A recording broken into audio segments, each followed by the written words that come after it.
Barcelone ne s'arrête pas et a ajouté une autre victoire après avoir battu le Leganés par 1-0, restant ainsi leader de la Liga avec plusieurs points d'avance, en plus de maintenir également son invincibilité puisqu'en 2025 le club catalan n'a pas perdu un seul match. Eh bien, dans ce match, nous avons eu deux frayeurs avec deux de nos joueurs importants, qui étaient notre attaquant Lamine Yamal et notre arrière-gauche Alejandro Balde.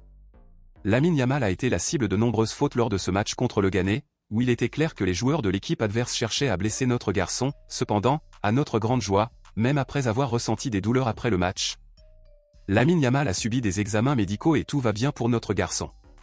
Quant à Alejandro Balde, malheureusement notre arrière latéral ne peut pas en dire autant et les nouvelles à son sujet ne sont pas bonnes du tout.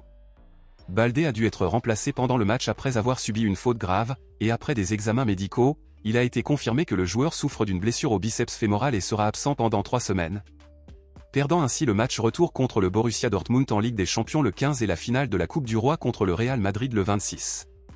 Eh bien, pour ceux qui ne s'en souviennent pas, Osasuna a intenté une action en justice auprès de la Liga contre Barcelone demandant que le club soit déduit de 3 points pour avoir utilisé Inigo Martinez de manière irrégulière dans le match en question, cependant, à notre grande joie. La Liga a officiellement confirmé aujourd'hui que la demande d'exclusion d'Osasuna a été rejetée et que ni Inigo Martinez ni Barcelone ne subiront de sanctions. Inigo Martinez a sans aucun doute été l'un des principaux noms de la victoire de Barcelone contre le Leganés, où le joueur a sauvé Barcelone à plusieurs reprises dans ce match, et sans lui, Barcelone aurait perdu, et pour beaucoup, c'était lui qui méritait d'être élu meilleur joueur du match. Pour ceux qui ne s'en souviennent pas, Inigo Martinez a été engagé gratuitement l'année dernière, mais il n'était qu'un défenseur de réserve pour l'équipe catalane, cependant, en raison des blessures de Ronald Araujo et Christensen, Inigo a reçu l'opportunité d'être titulaire et a donc officiellement garanti cette position dans l'équipe pour la saison en cours.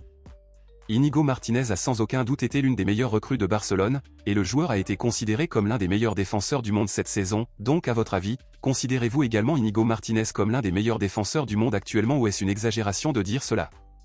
Dites-le moi ici et je lirai votre commentaire, à bientôt dans la prochaine vidéo.